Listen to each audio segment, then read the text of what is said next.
Abram suas Bíblias em Atos, capítulo 7.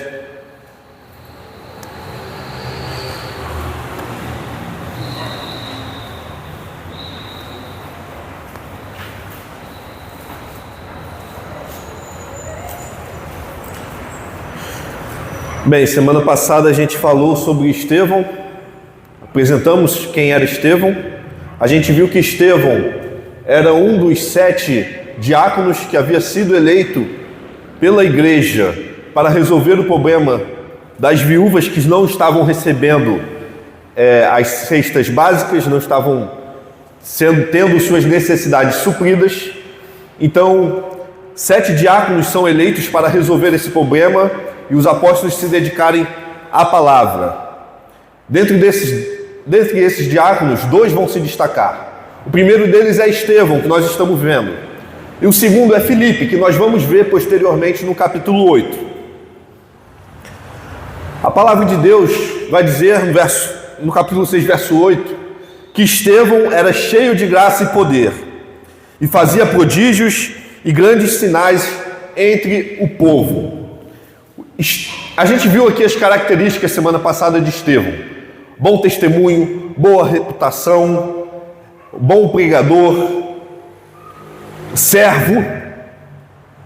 Mas há uma característica que eu não citei, é que Estevão era um cara povão.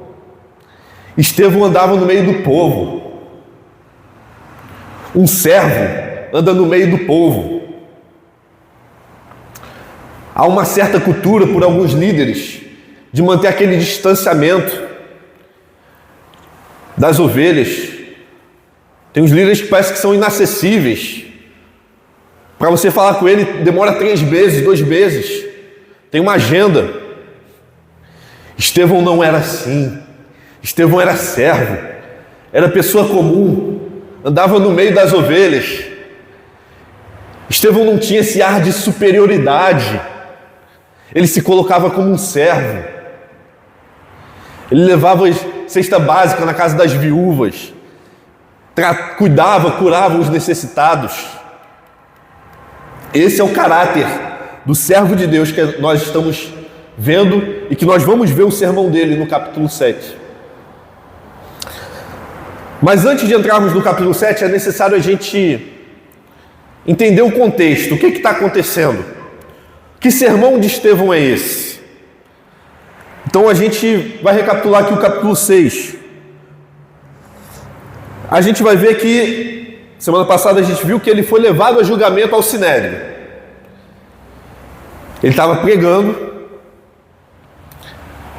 Os judeus não estavam conseguindo dar conta da sabedoria e com o espírito pelo qual Estevão estava rebatendo. Então eles pagam pessoas para caluniar Estevão, falsas testemunhas. Eles enganam o povo para levar Estevão ao Sinédrio. Os irmãos que estavam aqui no último culto da juventude, a gente falou sobre o Sinédrio. O Sinédrio era a corte responsável pelo legislativo, executivo e judiciário ali na região da Judéia. Era composta por 70 homens e um sumo sacerdote, Caifás, o mesmo que havia condenado Jesus Cristo. Esses homens, como a gente viu, Nicodemos, tinham grande conhecimento da lei. Então Estevão vai falar aqui sobre coisas da história do povo judeu. Ele vai resumir o Velho Testamento, praticamente, porque ele está falando com um povo que tem conhecimento daquilo que ele está falando. É um povo letrado. O Sinédrio é composto por pessoas letradas que conhecem o Velho Testamento. Algumas dessas pessoas conhecem o Velho Testamento de cor e salteado.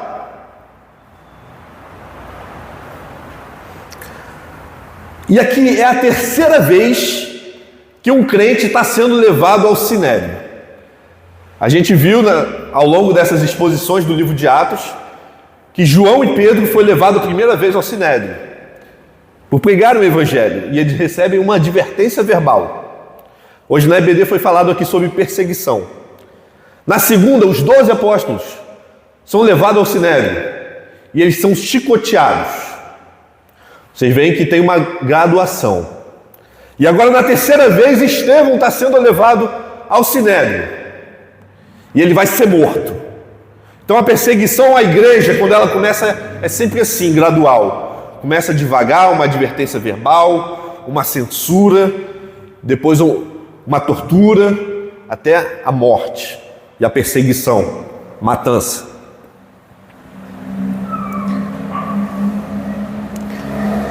Por que Estevão vai ser levado ao sinédrio? O que vão acusar Estevão? A gente vê no verso 13 e 14. Este homem não cessa de falar contra o lugar santo. Está falando, então ele foi acusado de falar quanto tempo? E contra a lei. Então ele está sendo acusado de falar contra a lei de Moisés. Também no verso 11 vai dizer que temos ouvido este homem proferir blasfêmias contra Moisés e contra Deus. Blasfêmia, naquela época, segundo a lei, era pena de morte. Então eles estão levando aqui Estevão para ser julgado pelo sinédrio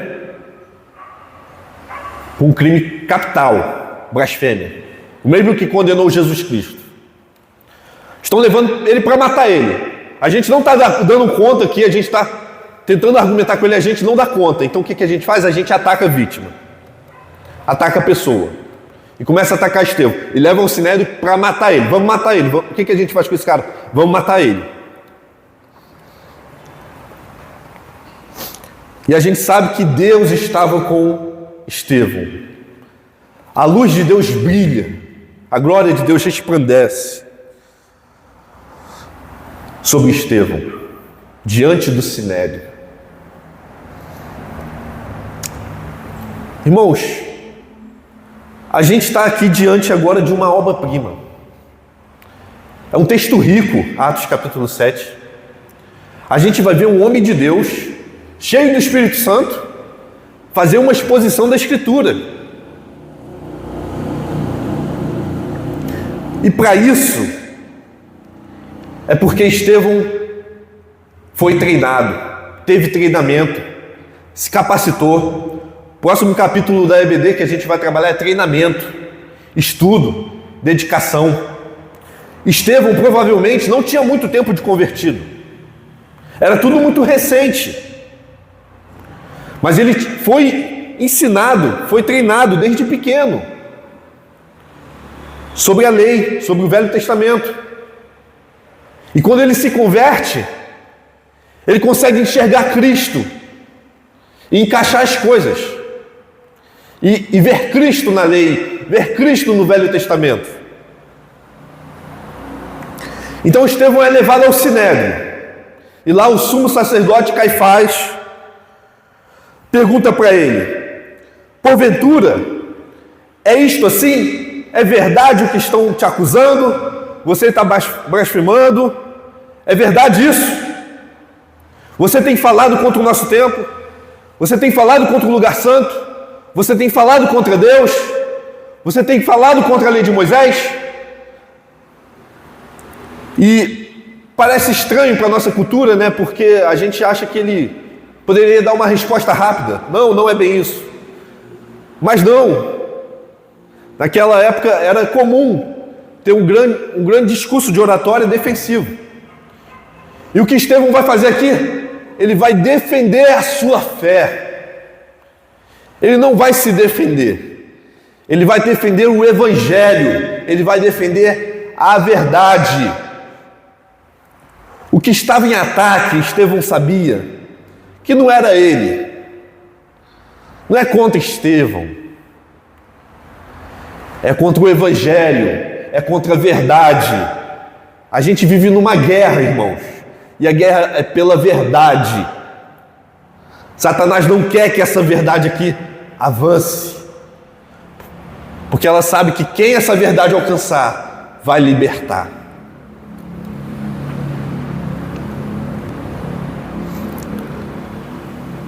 Antes de irmos para o sermão de Estevão, eu gostaria de fazer algumas considerações.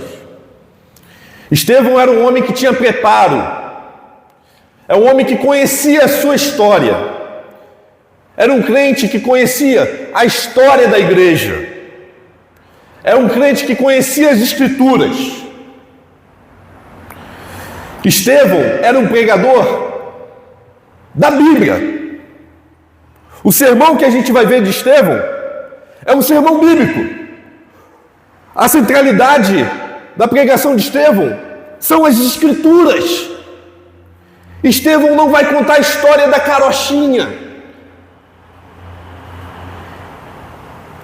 Estevão vai expor a verdade da palavra de Deus. E é isso que os pregadores hoje têm que se atentar, têm que se esforçar, por mais simples que eles sejam, irmãos. Você não precisa ser um Augusto Nicodemos, um Hernandes, um Estevão, mas você deve se esforçar a pregar a palavra de Deus com fidelidade, a ser centrado na Escritura e não fugir dela. Estevão era um pregador da palavra de Deus. Ele pregou a palavra de Deus, ele expôs a palavra de Deus. Ele era um expositor bíblico. Irmãos, onde estão os Estevãos? Onde estão esses pregadores que abrem a palavra e explicam a palavra? A gente vive um tempo tão difícil, um tempo que estamos rodeados de pregadores que defendem os 3 pontos, mensagem de 3 pontos. Eu não tenho nada contra, desde que ela seja bíblica. Mas, na verdade, quando a gente vai ver na prática, o que a gente vê são homens que abrem a Bíblia, e aí é os 3 pontos. Eles leem o texto, segundo ponto, eles fogem do texto e começam a falar coisas que não tem nada a ver com o texto. E o terceiro ponto, eles nunca mais voltam para o texto e começam a falar história, papagaio, periquito, dos filhos, da avó, da casa que está quebrada, do teto que quebrou, da semana que foi corrida do cliente, fala mal das pessoas, dos vizinhos que fazem barulho, fala mal dos irmãos e não prega a santa palavra de Deus. E outra, Estevão aqui, ele estava para morrer, ele estava sendo julgado, ele sabia que ele podia morrer, e que provavelmente ele ia morrer, e ele não se defende, ele não fala dele mesmo. Irmãos, teve uma vez que eu confesso aos meus, eu chorei, uma reunião de militares jovens, né? Vários amigos meus, sabe, que não conheciam Jesus verdadeiramente,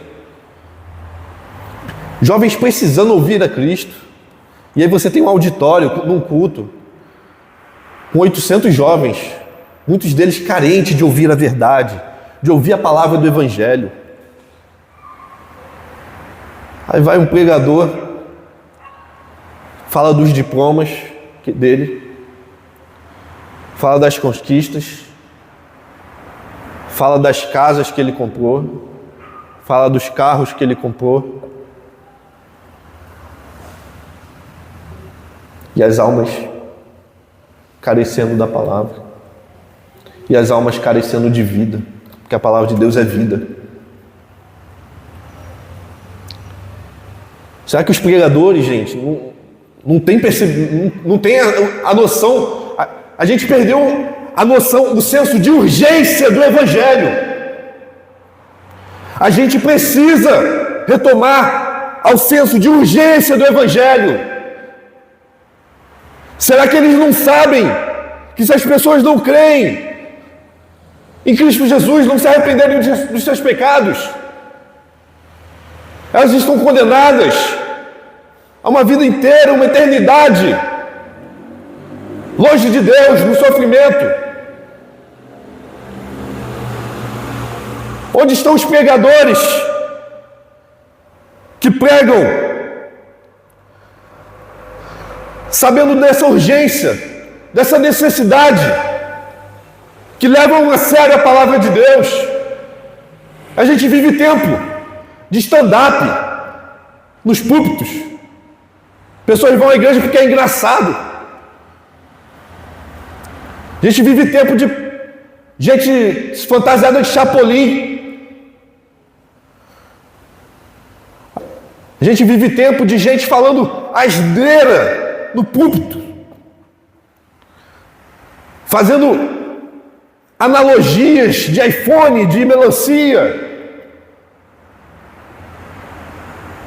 falando palavras sem sentido, of the king, the power, the best, e virando um meme, sendo motivo de escárnio entre os ímpios, sendo zombado. Será que a igreja não está percebendo isso? Será que os pregadores não estão percebendo isso? Que a gente perdeu o senso de urgência do Evangelho?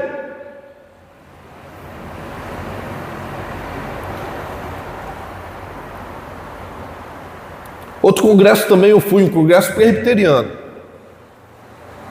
Vai um pastor, vários jovens, precisando do Evangelho. O homem não abre a Bíblia, não lê um versículo, não faz uma oração. Só fala. É a psicologia invadindo a igreja. Não tenho nada contra a psicologia, irmãos. Mas o que salva não é a psicologia, não é a filosofia.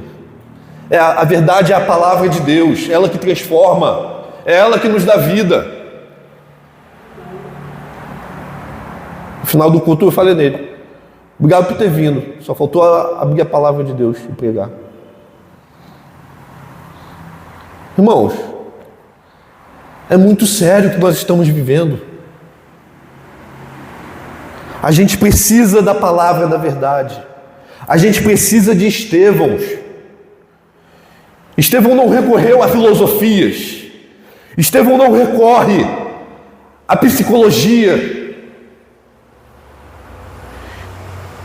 Estevão recorre à palavra de Deus, à verdade, ao Evangelho. E ele, numa sabedoria magnífica, vai resumir de Gênesis até a construção do templo. E a gente vai caminhar aqui. O sermão se divide basicamente assim. Versículo 1, então, a gente vê Caifás perguntando: Estevão, explica, o que é isso? Eles estão te acusando, agora é sua vez, se defende. Estevão vai então criar um sermão ali na hora. Um sermão magnífico, um sermão bíblico, um sermão baseado totalmente na palavra de Deus, para responder a essas acusações. E do verso 2 ao verso 16, ele vai resumir o livro de Gênesis. Do verso 17 ao verso 44, ele vai resumir o período do exílio, do êxodo, o período ali de Moisés. No verso 45, ele resume dos juízes até Davi. E em diante ele já fala da construção do templo.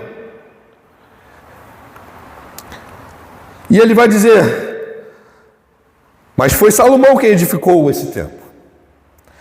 Entretanto, não habita o Altíssimo em casas feitas por mãos humanas. Como diz o profeta: o céu é o meu trono e a terra o estrado dos meus pés. Que casa me edificareis, diz o Senhor? Ou qual é o lugar do meu repouso? Não foi, porventura, a minha mão que fez todas estas coisas? Então tudo isso, os judeus estavam criticando Estevão, porque eles falavam porque estavam acusando Estevão de que Estevão estava falando contra o santo lugar, contra o templo, e contra aquela terra, contra Jerusalém. Estevão diz: o Deus ao qual nós servimos não habita em templos feitos por mãos de homens. Ele é grandioso, Ele é soberano. Ele é grande demais para habitar num templo feito por mãos dos homens. Porque é Ele que fez os homens, Ele que criou todas as coisas. Como poderia Ele repousar dentro de um tempo feito pela sua própria criação?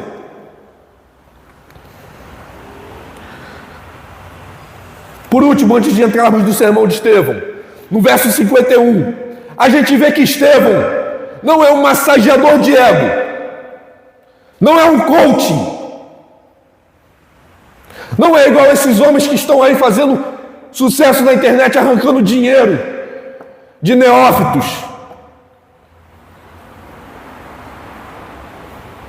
Verso 51, ele vai dizer: homens de dura cerviz, incircuncisos de coração e de ouvidos.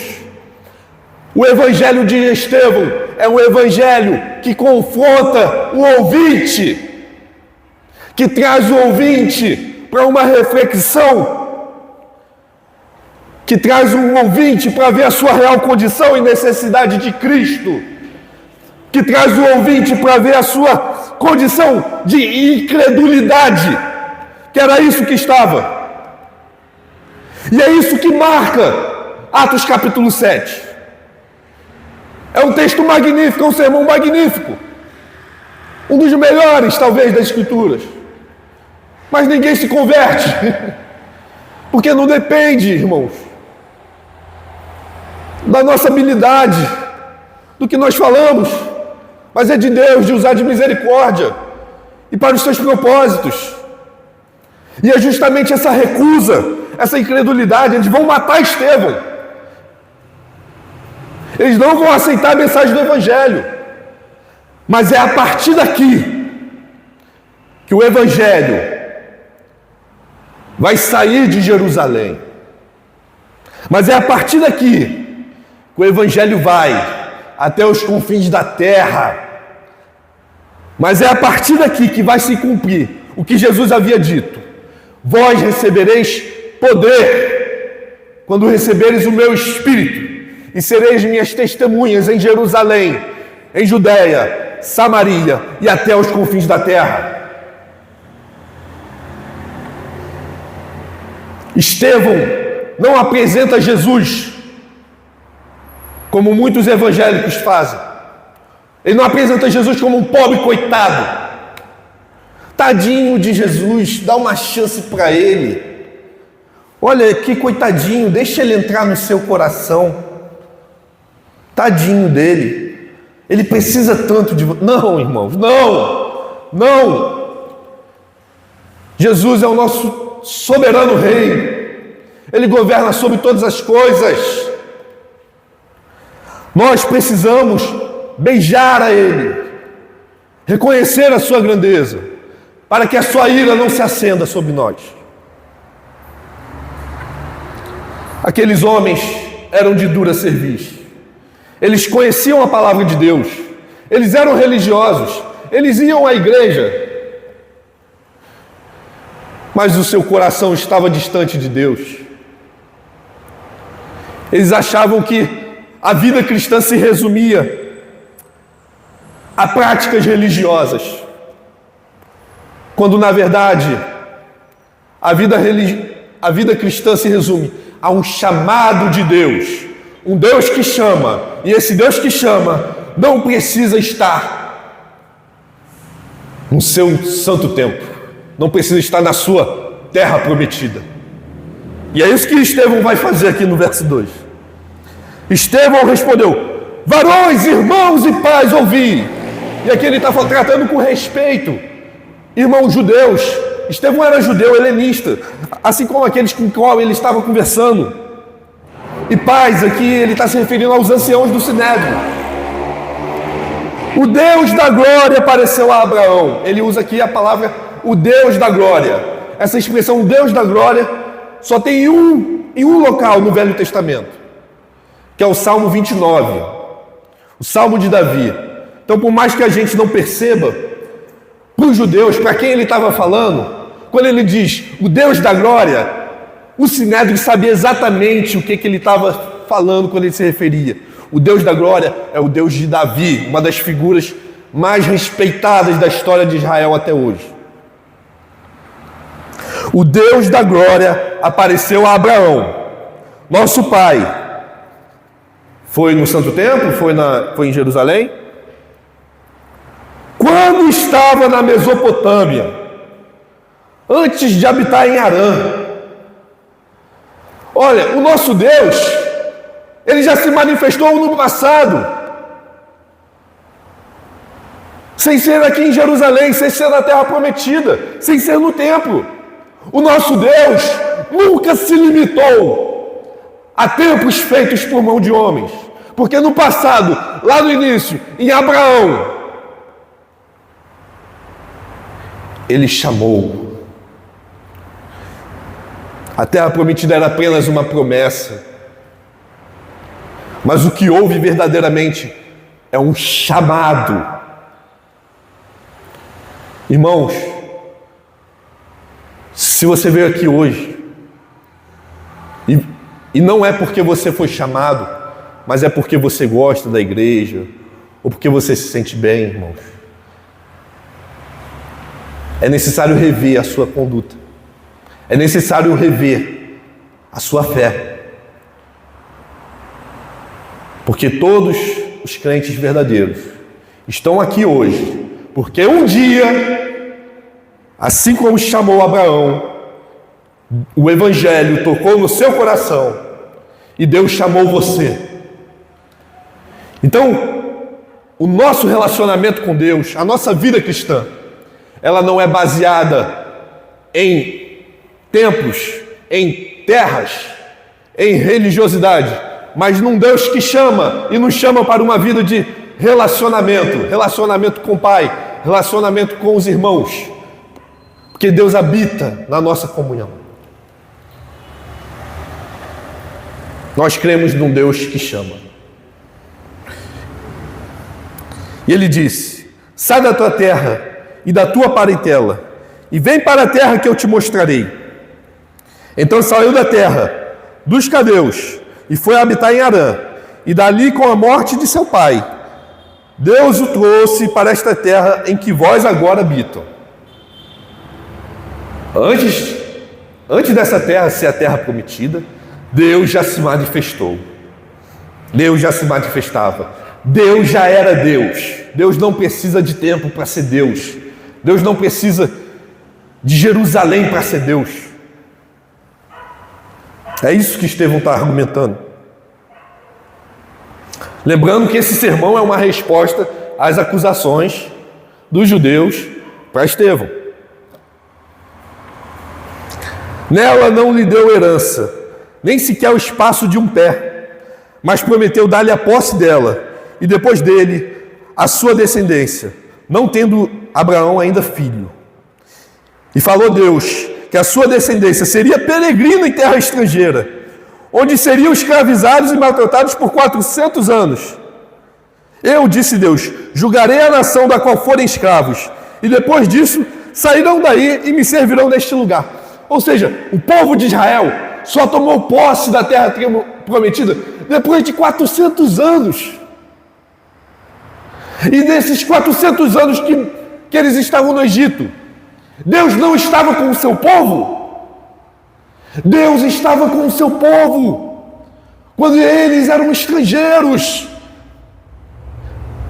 Deus era Deus quando não havia ainda a terra prometida, quando nem havia tempo. É isso que Estevão está pregando.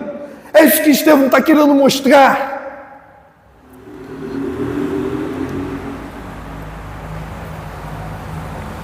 Então lhe deu a aliança da circuncisão.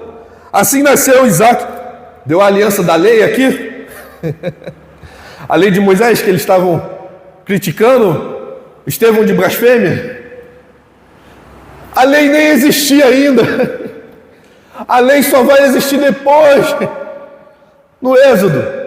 Que Deus vai dar a lei a Moisés, irmãos. Deus já era Deus. Deus já se relacionava com o seu povo. Antes mesmo da lei. Eu vou encerrar no verso 8. Irmãos. O que Estevão quer mostrar aqui é que a lei teve o seu tempo.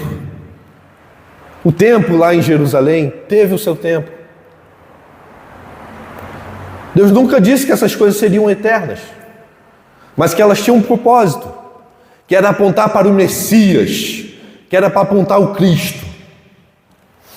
E aqueles judeus não entenderam isso e negaram o Cristo, negaram o Messias. Estão lá, até hoje. Eu vi um vídeo hoje no Instagram. O povo judeu, sempre que se desviava, Deus mandava um profeta. Deus sempre mandou profeta. Eles não reconhecem João Batista como profeta. Então quer dizer que eles estão mais de 2.500 anos e o Messias não veio, Deus não mandou profeta. Se Cristo não é Messias, Deus então deixou o seu povo 2.500 anos sem profeta. Irmãos, Jesus é o Messias. As Escrituras apontam para Cristo. Estevão era um pregador bíblico expositivo. Ele usou o Antigo Testamento, era o que ele tinha na época. Não havia Novo Testamento. E ele usou para apontar para Cristo. As Escrituras dão testemunho de mim.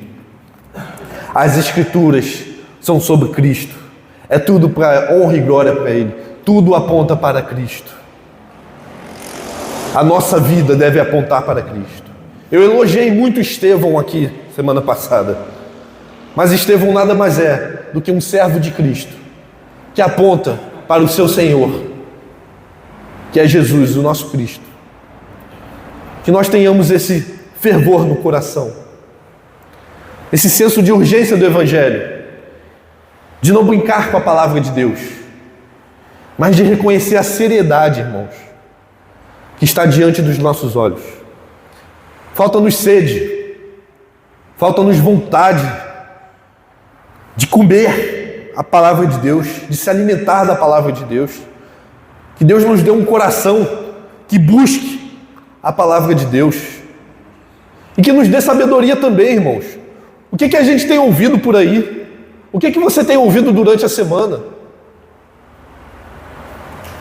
Irmãos, como está diferente o que a gente ouve aí na TV, na internet, do que o Estevão pregava. E Estevão, a gente tem certeza que era um homem cheio do Espírito Santo. Veja o sermão de Estevão e veja o sermão aí que está por aí fora. Que espírito é esse que está aí fora, enganando a muitos?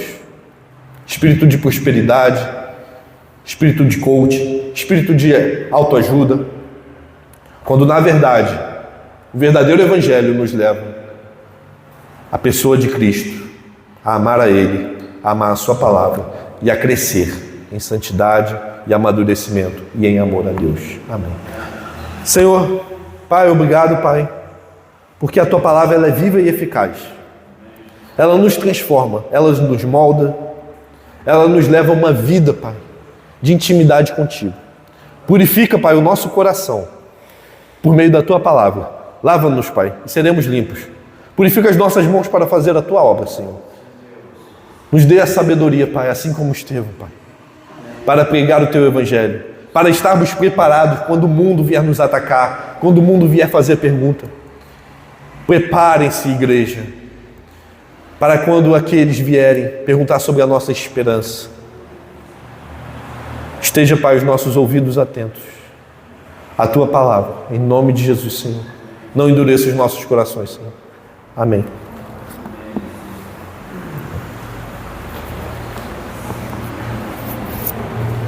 Encerrar o nosso culto, né?